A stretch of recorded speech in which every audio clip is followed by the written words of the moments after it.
Instagram trackers, they just want to reach the destination, bum, bum, bum, few shots, go out, right? So now you can do Everest trek within 9 to 10 days, hike in and fly out. In those days, we should do within 21 days, hike in all the way. You know, I think it's the lifestyle. It's the lifestyle, and also even on big mountains, it's the same thing now. In the big mountains, like climbing Everest, they don't have the connection with the mountain. They just go up, bum bum photo, come down, whoop, fly out.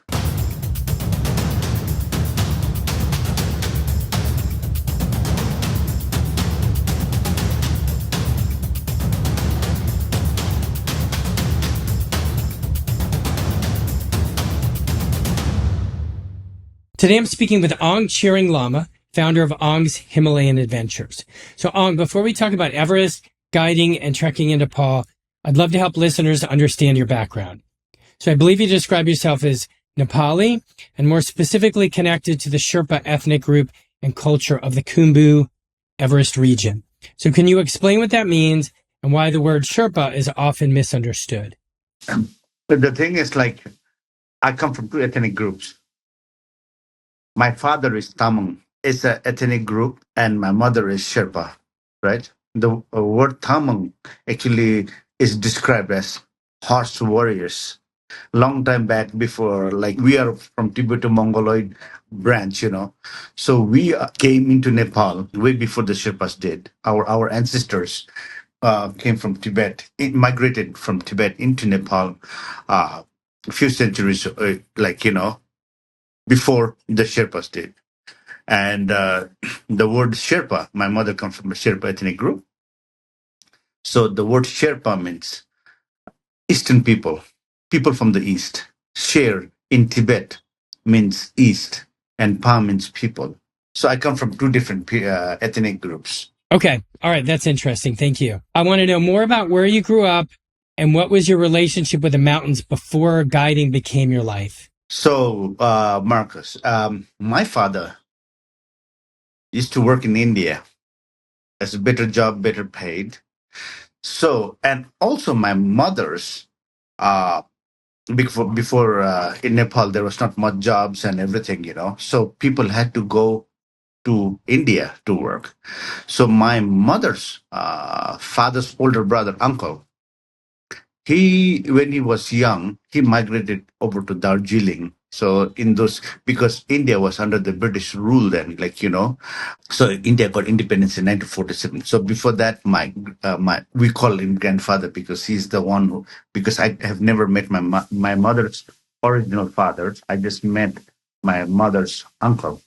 So he moved to Darjeeling when he was very young. So at that time, under the British rule, probably he was very young then. He got a job in a place called Coombe. So, anyways, we were about 4 years old, 5 years old, all my siblings, and because Darjeeling had better school than in Nepal, and because of and also my mother's cousin, they were born there in Darjeeling, so they took us when we were very young, about 4 or 5 years, and put us in the schools in Darjeeling. So we were very school young when we moved into India, not permanently, but for education, all our siblings, because there were better schooling system, and as well as my father used to work in India. And later on, we all came back. All right. I did my engineering in South India. I did my first school in Darjeeling, then in the Northeast. And then I moved down to South India. Madras used to be called, now it's called Chennai, where I did my engineering. And I did my mechanical engineering, completed in 1991, came back. And we always used to come back to our villages when we were kids during our holidays. And then and we used to go back to the mountains. So when I came back, nepotism and favorism existed here in Nepal as well, and I couldn't find a job. So the best thing was head back to the mountains. And tourism was that was in the early 90s, when I joined into tourism. And because of my English speaking capability, it was not hard for me, to get into the guiding job. So that's how it started. Okay, let's talk about what guiding was like in Nepal in the early 90s. I think that was a golden era. It was a golden era. I mean, the guiding those days, we didn't have telephones, we didn't have cell phones, nothing, right? No GPS then, and it was all camping. It was all camping trips. So we had a big team for a group of 15 or 16 people. We had almost about 30 people because we had to carry everything in and out. So, and also much remote getting there. Now it's super easy and nice. Like long time back when we used to fly to the Kumbu to Everest Base Camp, we used to drive about 8-9 hours to a place called Jiri and start hiking from there. So a base camp trip would take about 21 days. Now you can do it in 12 to 14 days. So it's different and all camping, no tea houses. Yeah, nothing. Yeah, big difference. So there were no websites, there were no online reviews. We didn't have emails, nothing. And the thing was that we had to wait for a fax or letter. So how did you earn the trust of people, back then and grow your business? I worked for different companies, couple of big companies in Australia, and I led guide groups from Germany, US, and all those stuff. But later on, I did work for a company before, and later on in 2008, I established my own company. Yeah, and the thing is, it was all mostly word of mouth. Okay, and you still have some of those clients to this day, correct? Oh yeah, I have friends since early mid 90s, early 90s, or late 90s, and I have few clients who have. I think the three generations have trekked with me, climbed with me.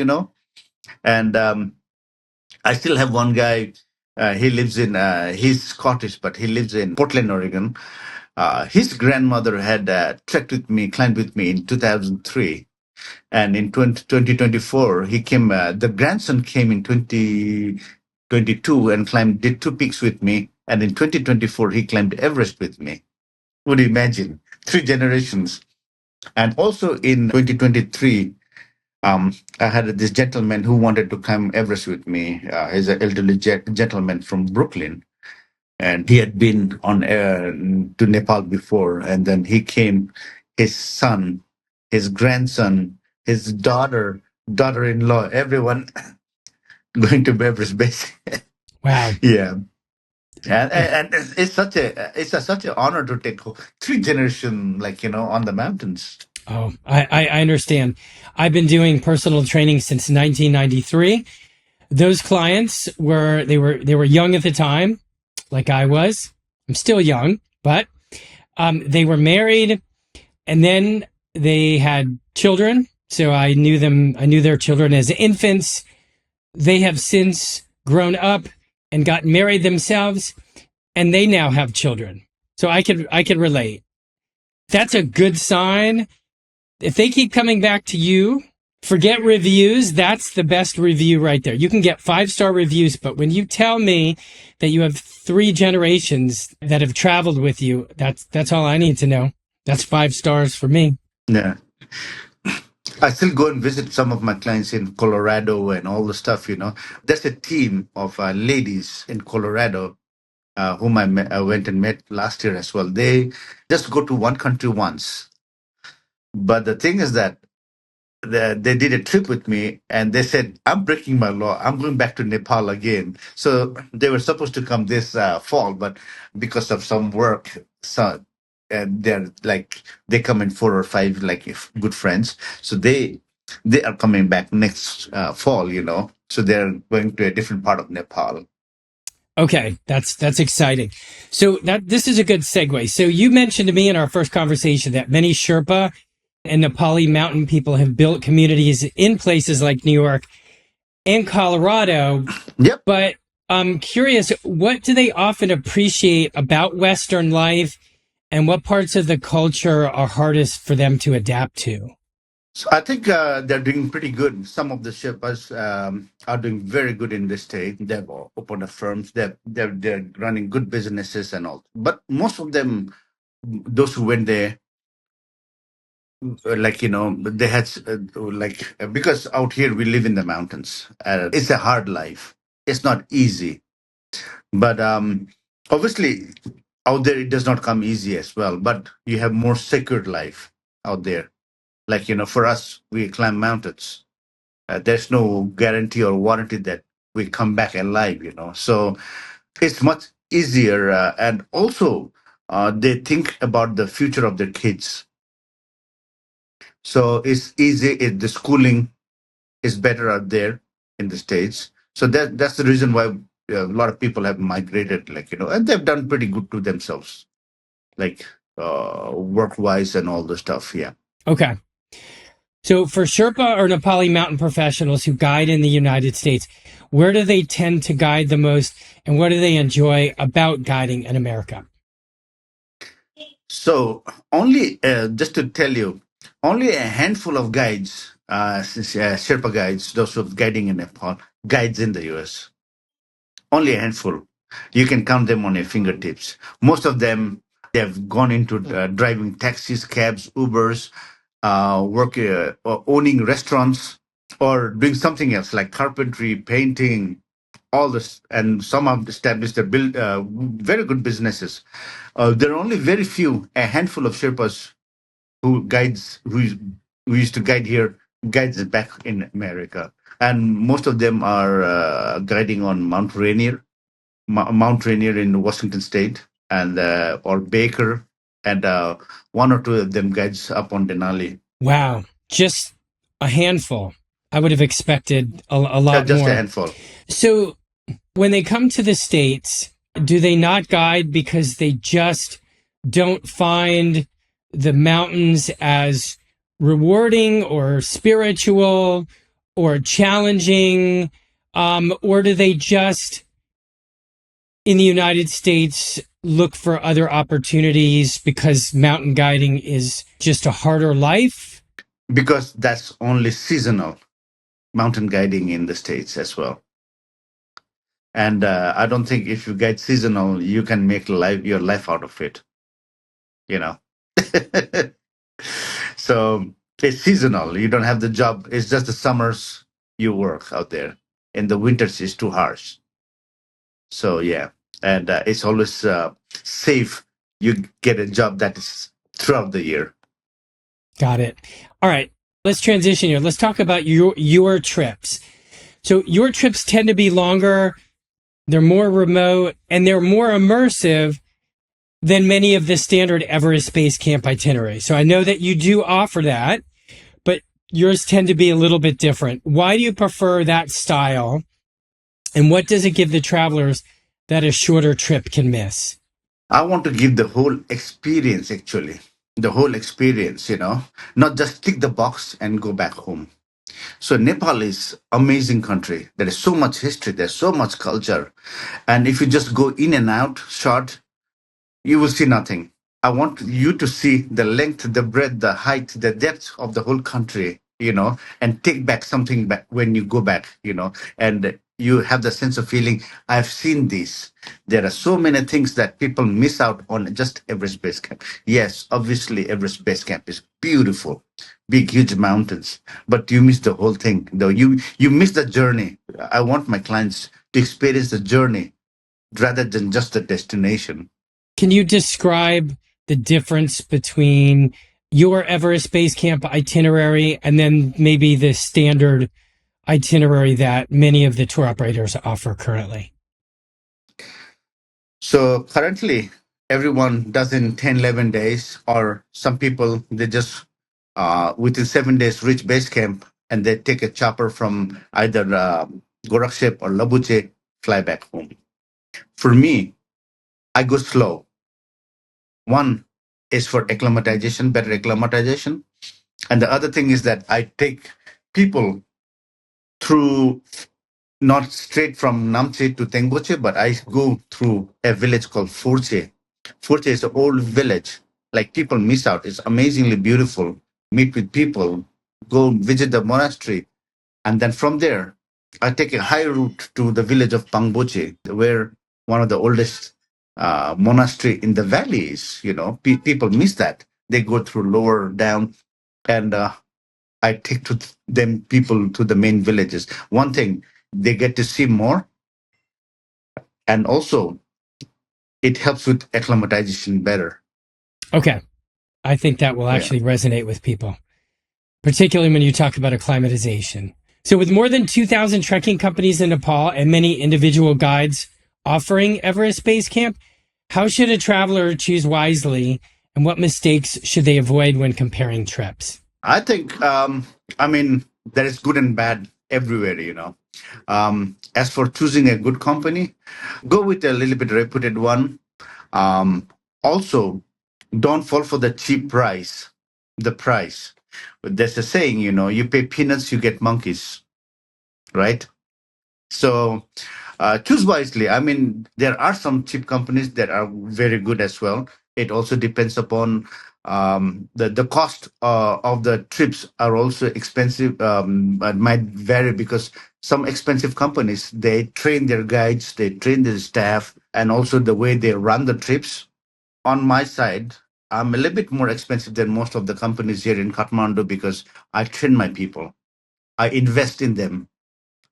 Also, I take a little bit more time, and also you have more engagement with people. It's not just rush, rush, rush.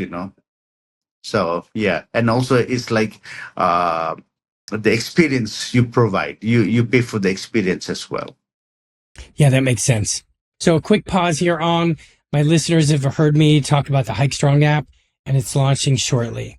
It's designed to help hikers prepare for big adventures like Everest Base Camp, Kilimanjaro, Inca Trail, Patagonia, Tour de Mont Blanc, and other bucket list treks. So go to HikeStrongApp.com to learn more. I want when people to visit your website, Ang, you offer both treks and expeditions. Quickly define the difference Yep. between the two because you have drop down menus in each, and I want clients to understand the two. So for hiking, like most trekking trips, the remotes, you don't need any technical knowledge or know-how to do these treks, right? You just have to be fit enough to do it. And also, the thing is that you don't have to be an athlete to do it. So you need time, you need motivation, and a little bit of fitness helps in doing the trekking trips. But for expeditions, it's longer, it's expensive, and you should know the technical know-how of climbing the mountains. So some of my clients, they don't know, but they come here and learn, and then slowly progress and do a bigger one. Like I told you, the grandson of a lady who he had never climbed a big mountain before. He came here first, climbed few mountains before he attempted Everest. But you need to have a focus on it. You need to be strong. You need to have that endurance and the patience and the willingness to be on the top. So that is the big difference of fitness level for the big mountain expedition, and on the trekking side of it. But if you go on a longer, higher sternness trekking trips, uh, the certain level of fitness is very important.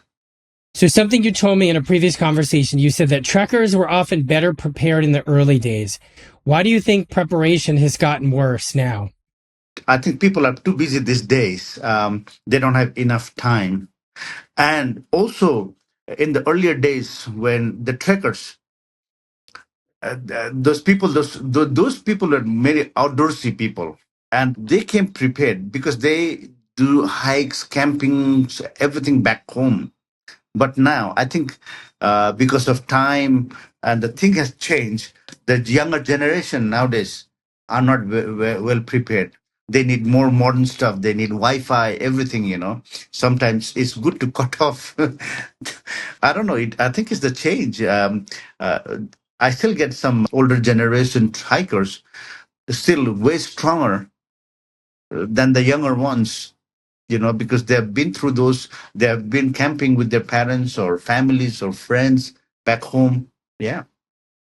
I think there were no cell phones and gadgets or PlayStations, nothing like that in those days. And the only thing they did was to go out and play. So yeah.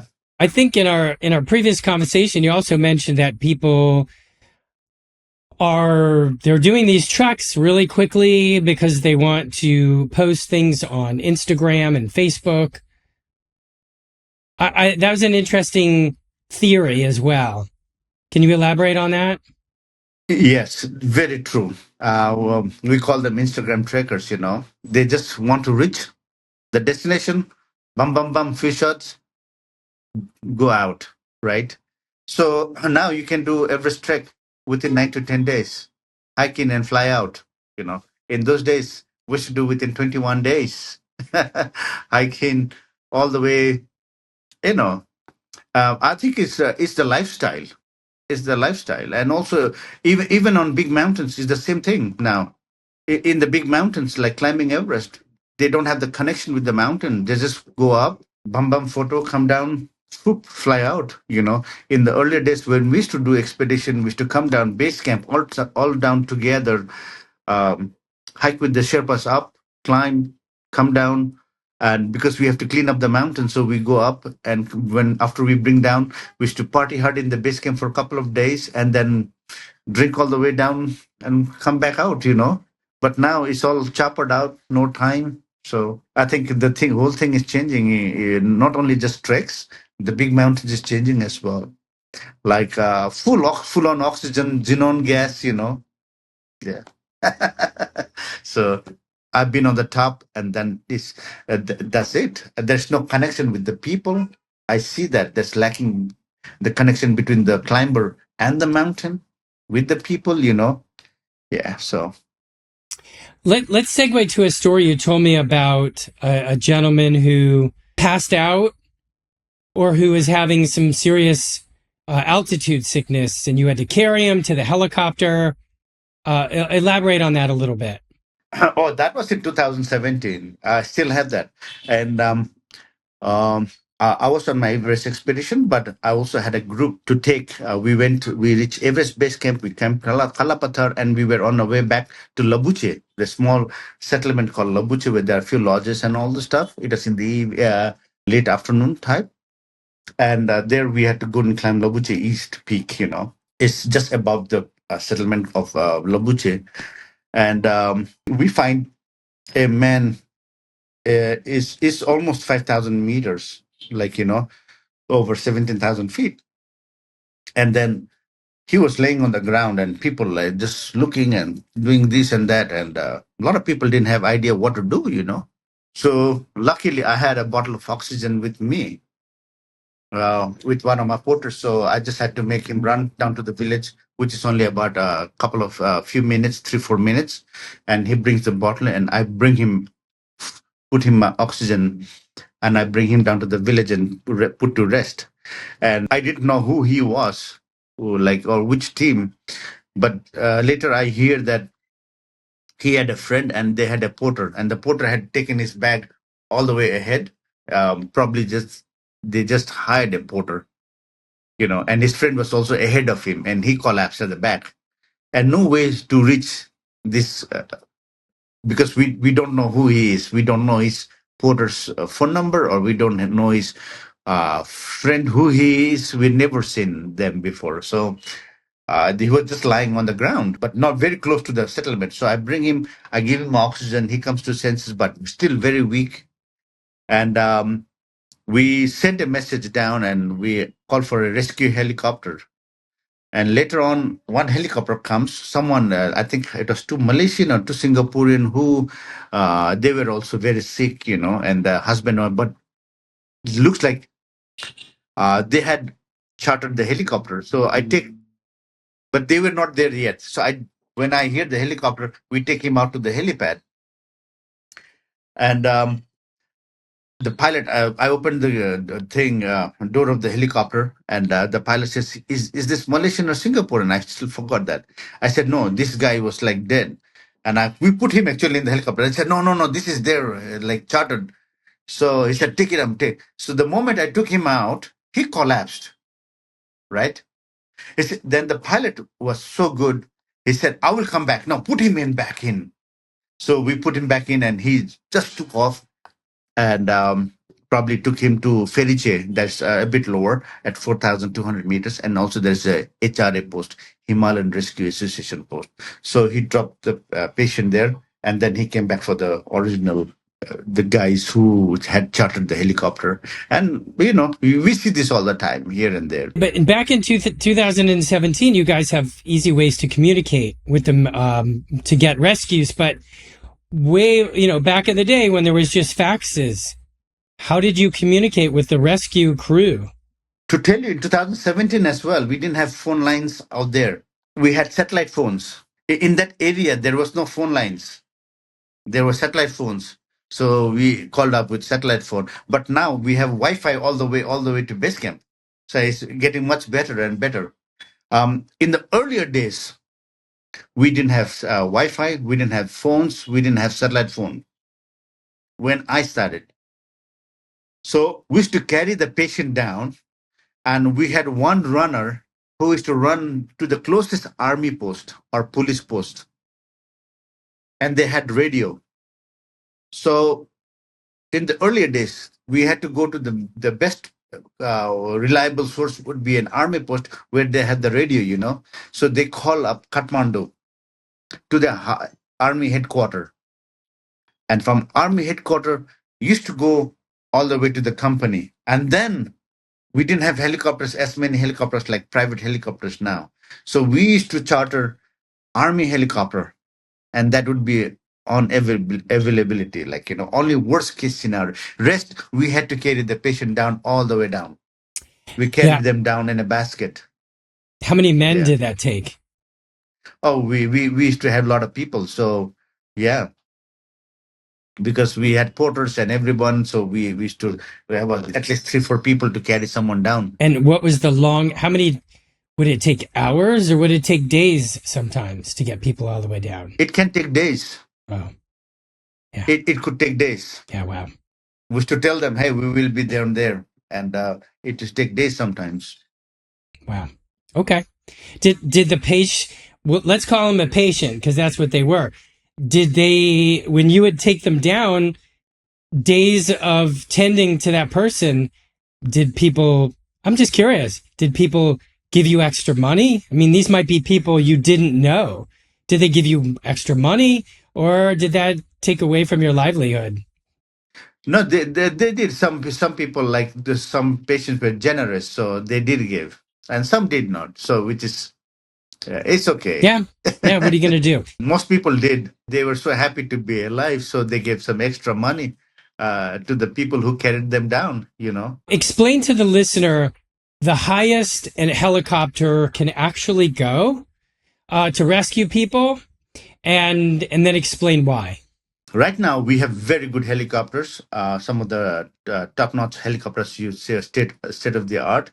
So usually they can fly very high. I don't know which year, I forgot. This helicopter has gone on the summit of Everest with the French pilot. It used to be known as Ukrail, and then Airbus bought it, and now it's Airbus, Airbus B2, B3. So they are very high. They can fly very high. So usually we right now, because of the government restriction and all the stuff, we do long line, from Camp 3 of Everest, and we bring it can land on Camp 2 at 6,400 meters, and pick patients up and bring them down.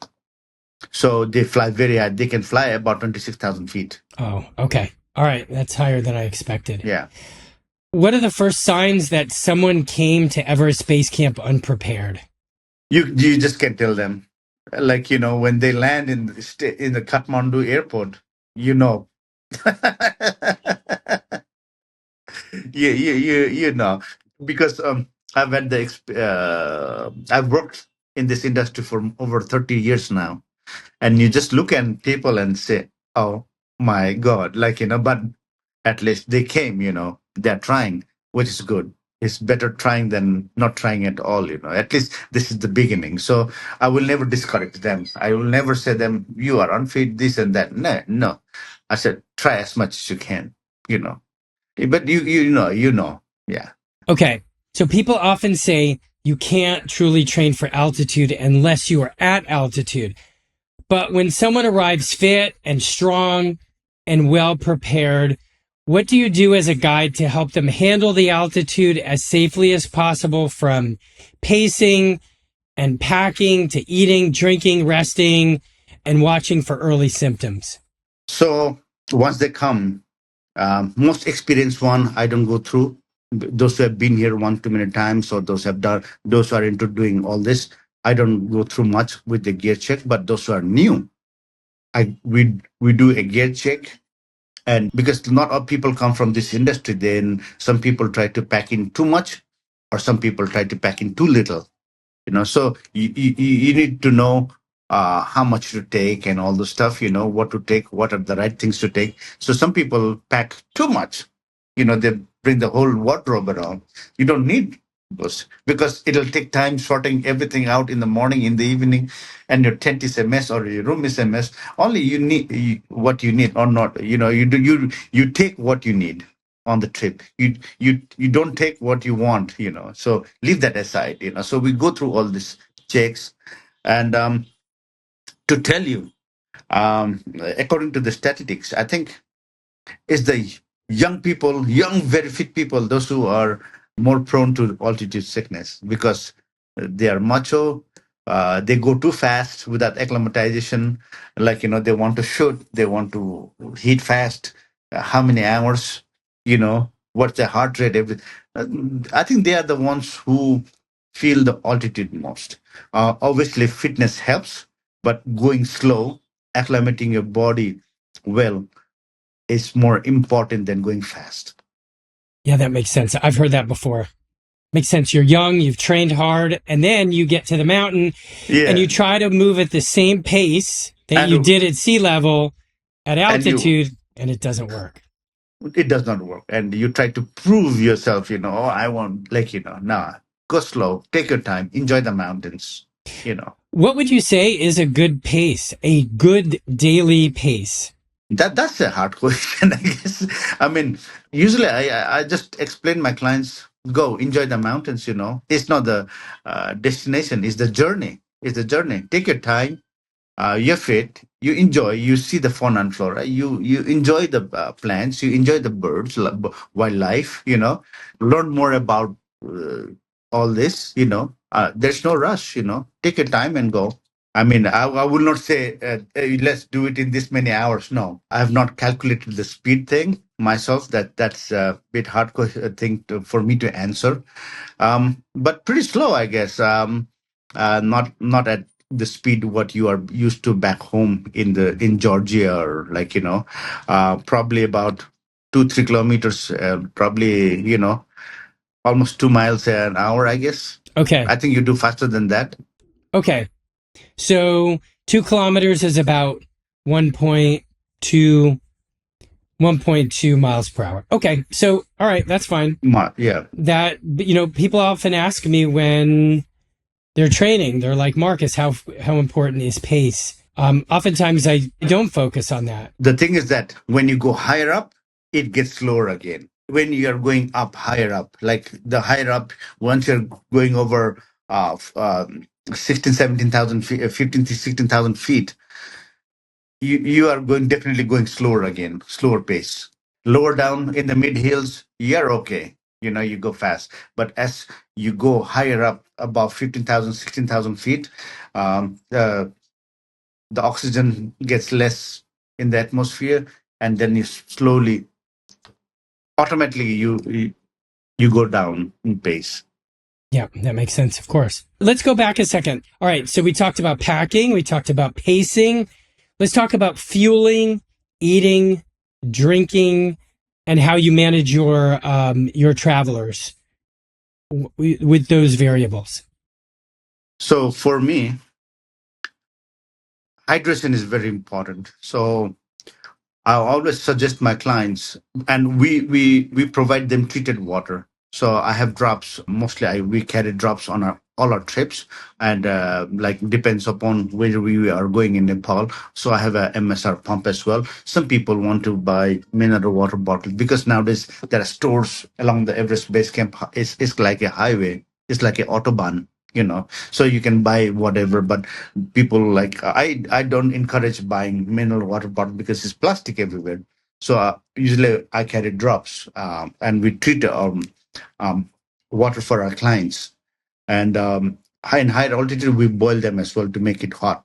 So we fill them up in the before the breakfast time, lunch, and dinner time. And there are some good springs where we can fill it, like all is like straight from the mountains, from the source. So we just put drops and drink. So 3 to 4 liters a day, but not chugging in straight away. Tiny sips now and then, because our body only absorbs so much of water. Rest it goes as pee. So 3 to 4 liters a day. That includes tea and soups and all the stuff.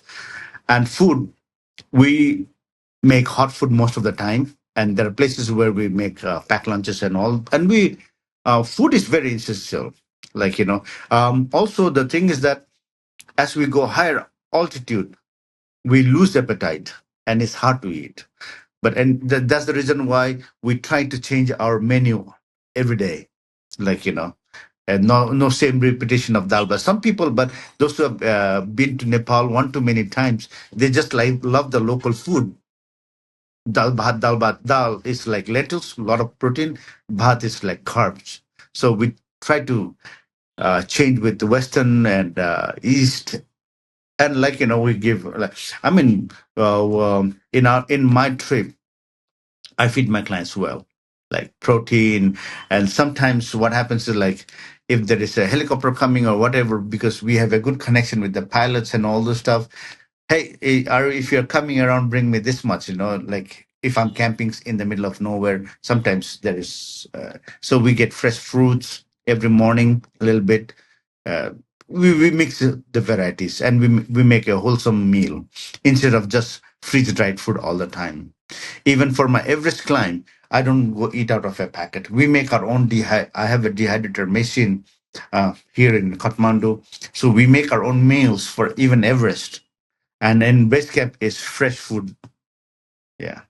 But when we are going on tea houses, we try to mix all different kind of menus for, like, for vegetarian, or if anybody needs gluten-free diet, or with protein and non-veg, everything. So we feed people well. And now on the Everest Base Camp Trail, um, I think the food is changed a lot. Mostly Western. You can get anything what you want. So because of people's needs, there are tea houses. But I always ask my clients to eat simple when we go higher up. One that can be cooked well, because up in the mountains, like the hygiene is a little bit. So we have to be very cautious with the meal planning.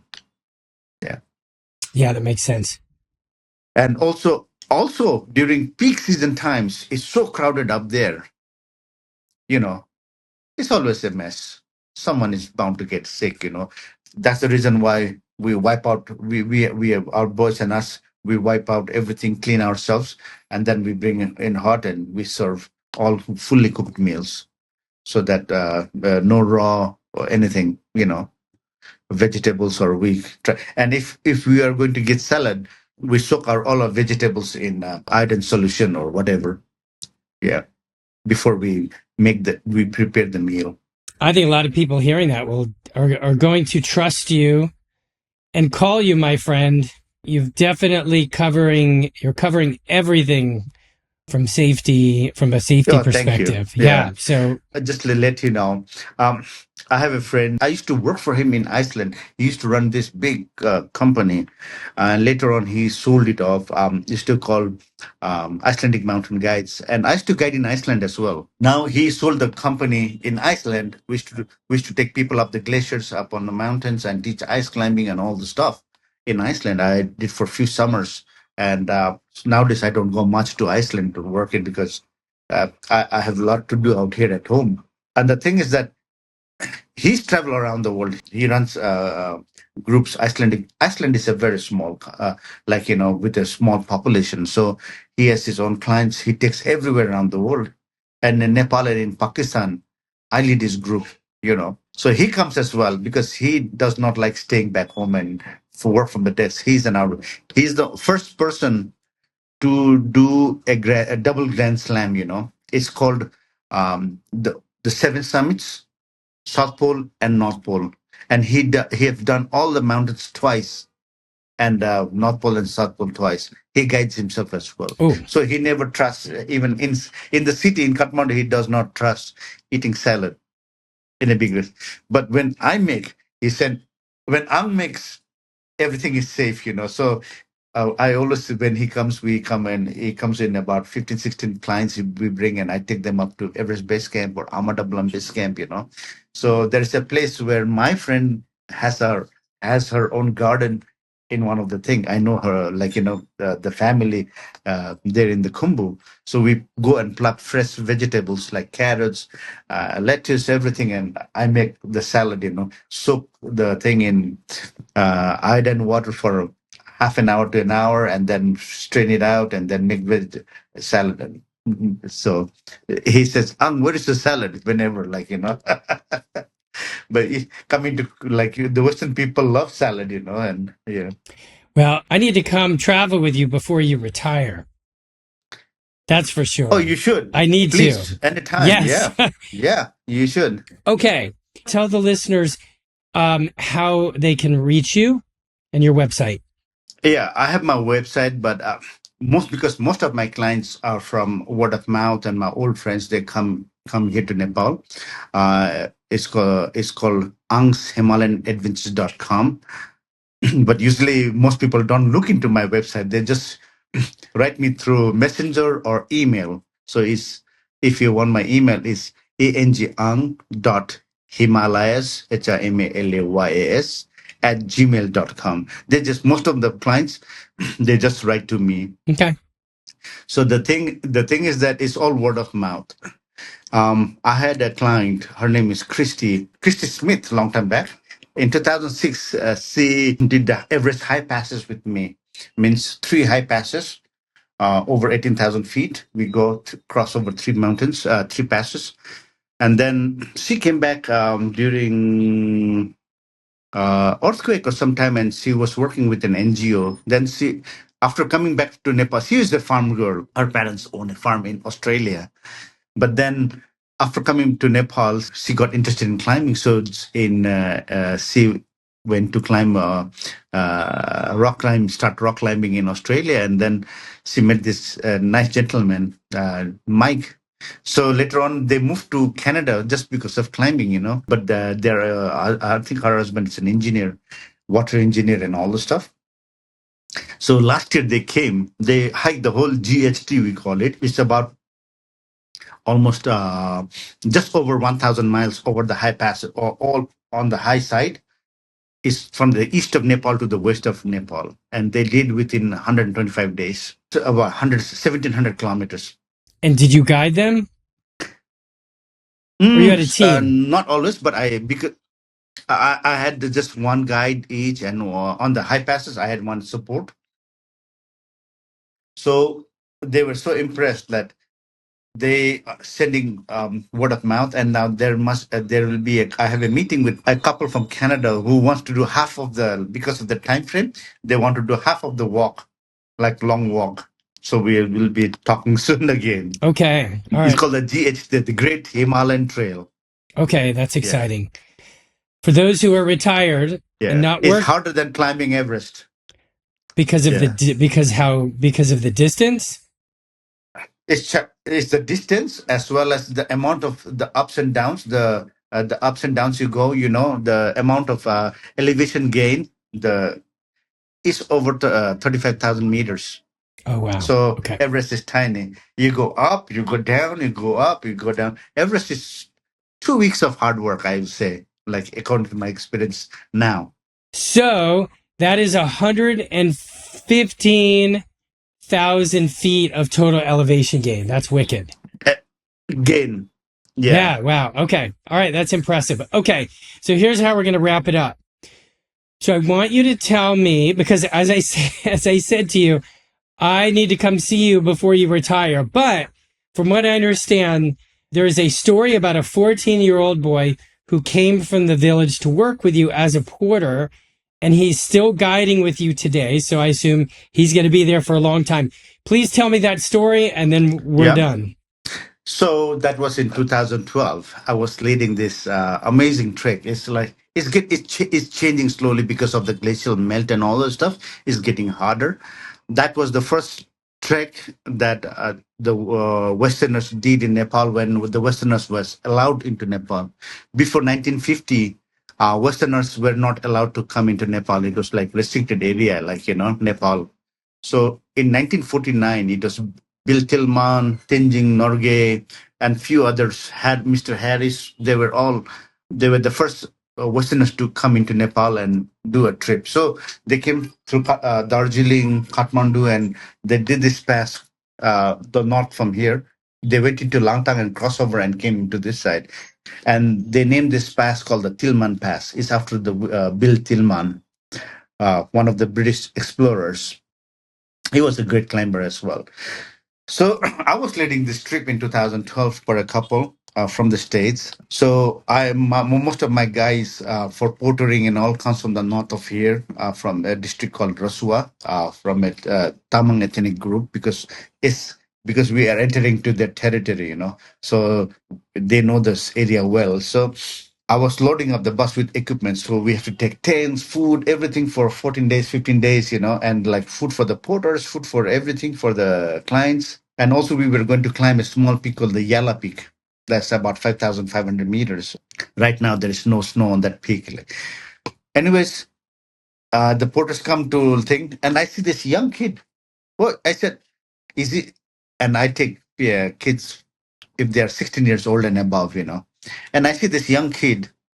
And I said, is he 16 in the air? And the guy who was in charge of bringing all the boys says, oh, he's 16, uncle. I said, no, he's not. Bring his, because at 16 years old, you get ID, your national ID. And he does not have that as well. And that was his first visit into Kathmandu. And he has to take a long bus. If I had to send him, he has to take a long bus ride back to his village. And he does not know the city.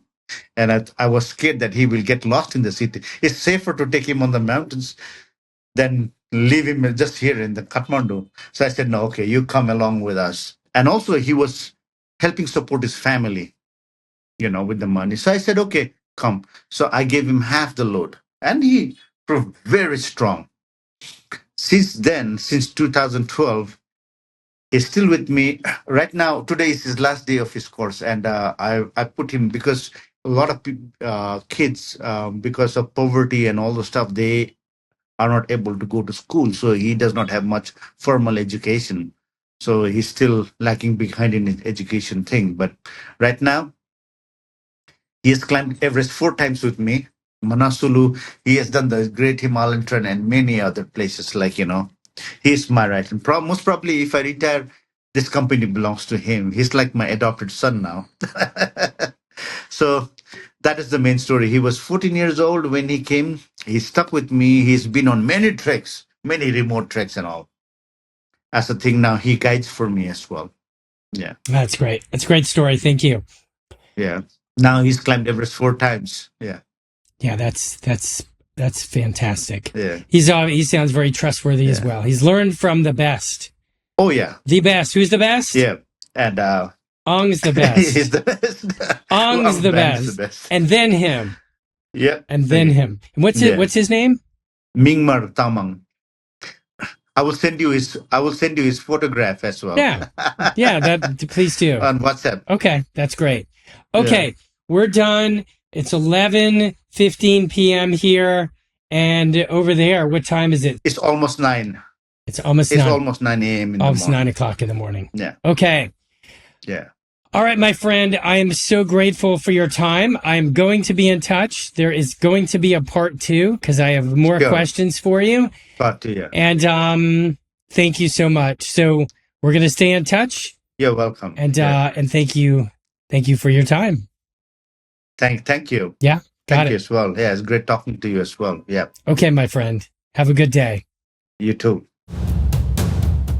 That concludes this episode of the HikeStrong Podcast. I'm committed to keeping all of the episodes for free. All I ask is that you subscribe to the podcast and leave a review. And don't forget to share this podcast with your friends. My goal is to build a vast community of hikers with the confidence to crush any local or global trail. I hope you will join me in this endeavor. So until next time, train, hike, repeat, and as always, I'm here to support you every step of the way. How was your week? Everything smooth with tours and... Everything's smooth. Monsoon is coming late. It's raining almost every day, once or twice a day. So Okay. pretty much. It's good if we are getting some rain or it's very hot out here, At least the rain cools it down, but the down part is like now, Kathmandu has become a city, big city. Mm-hmm. I don't know if you've ever been to Kathmandu, Nepal. No, No, never you have. should.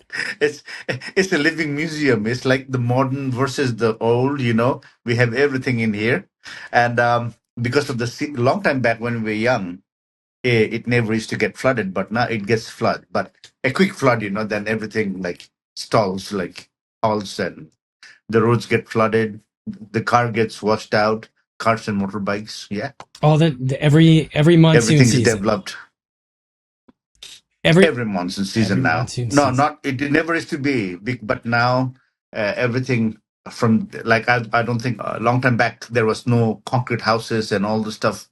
So everything the water gets recharged back to the ground. So now it's all paved, it's all concrete, it's roads. So it gets clogged up.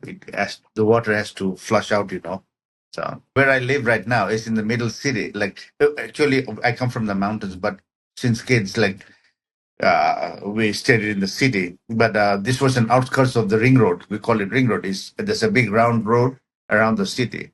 So this is outside the city, main thing. But now this is also a metropolitan city. It's near the main road.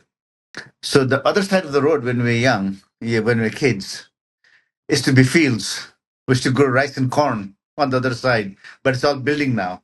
Nothing. It's like it's all concrete and it's all buildings and houses. That's what happens everywhere, right? Yeah.